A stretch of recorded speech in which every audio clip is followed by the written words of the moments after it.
Today, I'm going to be telling a story about my dad. And I hope that most people will make it at least halfway through. I'd love to see if some people actually make it to the entire thing. But, you know, there's just nothing you can do to encourage anyone to go any longer unless you're giving away money. That's not going to happen. Sorry about that. And also, I'm probably going to be drinking water here and there just because. So here's the story about my dad. My dad was an identical twin, and he and his brother basically, well, the Mitchell twins, they were rambunctious. They got into all kind of trouble. They had all kind of fun. You don't have that kind of fun anymore like you did back then because my uncle ended up living in the same city for his entire life. He was born there, he passed away there. But my dad decided he didn't want to stay there forever. So when they both turned 17, my dad said to my uncle, hey, why don't we join the army? Let's go into the army and we can fight in the Korean War because they turned 17 in 1948, November 1948. So my uncle agrees and they go down to enlist in the army. Dad fills out his paperwork first. My uncle decided last minute he didn't want to do it. So for the first time, the Mitchell twins were not going to be together. And I'm not sure whether my uncle really got over the fact that he didn't go through things with my dad. And it could be some other things. Let's find out. So about 9 months later, my uncle is sitting in my aunt's kitchen. My aunt was 3 years older than my dad and my uncle and her oldest son. So they were sitting in the kitchen where she lived. And all of a sudden, my uncle started feeling this massive pain in his leg. And he was just all over the place. He kind of had tears coming down his eyes because of the pain. No one knew what to do. They took him to the hospital and the doctors stymied. No idea what's going on. They tried to give him something to ease the pain. That didn't work. And there was nothing they could do. This is now 1949. Didn't have the same kind of medicine we have now. But eventually it did ease off. So they thought, okay, maybe it's just gone away. Not a big deal. The next morning and late morning, between 11 and 12, the way that I was told this story, they got, uh, well, let's see, what do you used to call it? You didn't get mail back then. You didn't get to have talk on the phone. We didn't have, those kind of phones back then or whatever. But they got this message that came from Korea stating that my dad had been shot in the leg. And this is something that happens with different, twins when they're identical. Sometimes they can feel the same thing even if they're not close to each other. And, that's what happened. So my dad got shot and he ended up, after they did the initial stuff that they could do, they couldn't do much. So they sent him back to the United States. And he basically had to go through all kinds of, physical therapy. And, he was given all kind of stuff to try to ease the pain. And it took close to a year, but he finally was healed from that. And he ended up staying in the military all the way through 1975. So I guess that's what, 26 years? 26, 27 years. He left the army, ended up in the Air Force. And then we get to 1969, December 1969. And my dad is now a tech sergeant and he's got to go to Vietnam. And it was the same day, because it was a Sunday, it was the same day that the Jackson 5 showed up on the Ed Sullivan Show. And that's how they ended up being my favorite, because it was hours after Dad had left. And I'd never seen the Ed Sullivan Show at that time. If you don't know about the Ed Sullivan Show, look that up. There's been no show like it ever since, and there was no show like it at the time. So anyhow, Dad leaves and he goes to Vietnam. And The difference here is that now I'm around, and Dad used to send us pictures, and he would send cassette tapes. And so we were kind of the precursors of having a cassette in the house, and he had a cassette. So he would send something, and he would tell us a few things going on over there, nothing too deep. And then we could record some things and what's going on. And then Mom would kick me out, and then she could tell Dad some of the other stuff that's been going on. Because life wasn't great for us living in the ghetto in Kansas City during that time period, but there was nowhere else for us to go. So anyway, we get to September, and it's a few days before my 11th birthday, and there's a knock at the door. Now, that almost never happened the entire year we was in Kansas City, but there's a knock at the door. And so my grandmother tells me, please go answer the door. And I open the door, and my dad is standing in the door. He's got a body cast, upper body cast, and he's got one arm that he can use, and one arm is totally locked in. Can't see it, nothing. But I'm shocked because I didn't know he was coming home, and I had good sense to not hug him hard.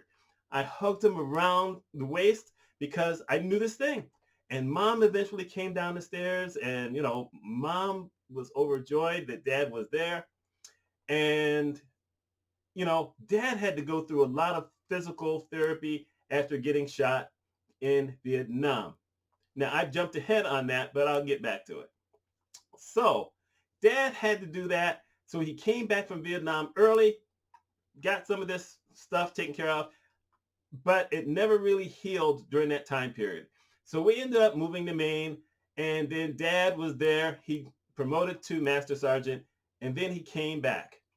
And 1975, we moved to Central New York, been here ever since. And then Dad eventually got a great job at Xerox at the time, and he ended up going to Rochester because that was their, national hub. And Dad did really well. And then over the course of years, Dad started having different things taken care of him. He still had the arm problem. He probably had 4 or 5 operations after he got back to New York. So that was something. And then he had to get on dialysis. He had a problem with that. And then he developed cancer of type. And he did everything he could, but that was just it. Basically his last, I will say, 3.5 months, Dad basically couldn't communicate anymore. And Dad passed away on June 16th, 2002, after we had these massive storms in Central New York and, in the Rochester area, flooding everywhere. And he passed away at 4:45 on Father's Day. So there's that. Now, one of the strange things happened. I remember the time, and I waited about 15 minutes. I had not cried since I was 9 years old. And I cried on that day. I was 43 years old.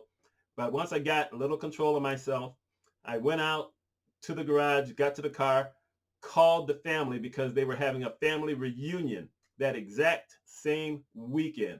It had been, scheduled way in advance. So it's not like they said, hey, yeah, Uncle Lloyd is in trouble, but we're going to throw a family reunion. It wasn't anything like that. Anyway, I called, and I can't remember who I talked to first. It might have been my aunt, but I'm not really sure about that. And then I got to talk to my uncle, my dad's twin. And then he said, one of the young kids here at around 4:45, the family union ended at 4:30, around 4:45, he came up to one of us and he said, Uncle Lloyd has died. And they just looked at him, thought it was one of the strangest things he ever said. So when I called and said it, that freaked them out. My uncle didn't know, but it might have been one of, his grandkids, but that's just the next thing that happens. So the story's not over yet. That was 2002. It wasn't until 2019 that I heard the story about my uncle and my dad. And it was my dad's oldest brother who was older than my Aunt Lucy, but he was younger than the first uh, person in the family, the first child in the family. He was younger than her, but he's the one who told me that story. So think about that.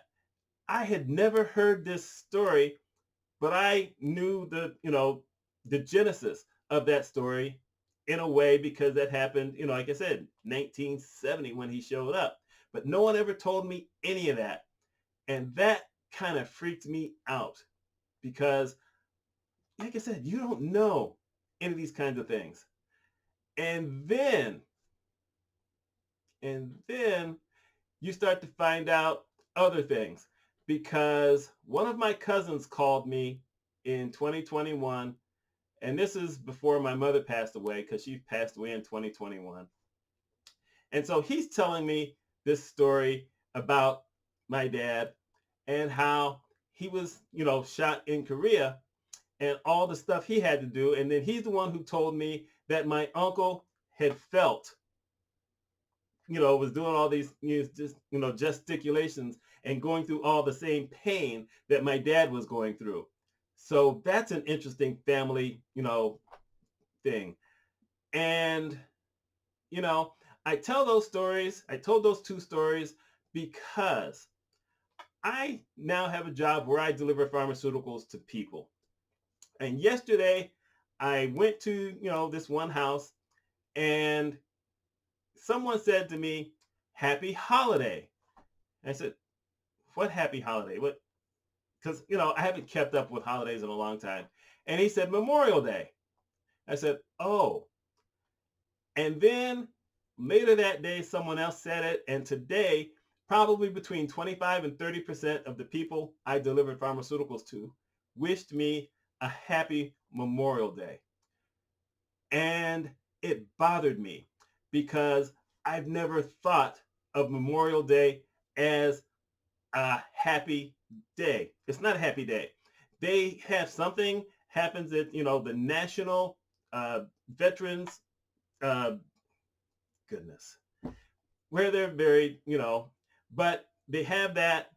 When Dad passed away, they sent people to Rochester, soldiers who gave him the 21 gun salute.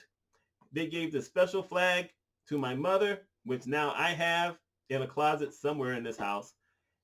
And it's one of those kind of things where you understand that these people, like my dad, a whole bunch of others, put their lives on the line to fight for this country that, I'm sorry to say, sometimes I don't think it's appreciated by a lot of people. That's just my opinion on that.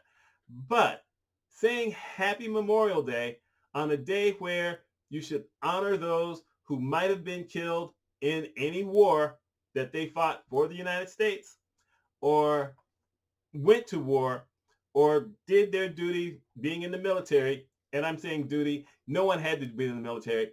I never went into the military. As a matter of fact, I have a feeling that even though my dad had always hoped early on that I would go into the service, that after he had been shot and gone through all this stuff he had to go through because of Vietnam, he never pushed and mentioned me going into the Air Force again.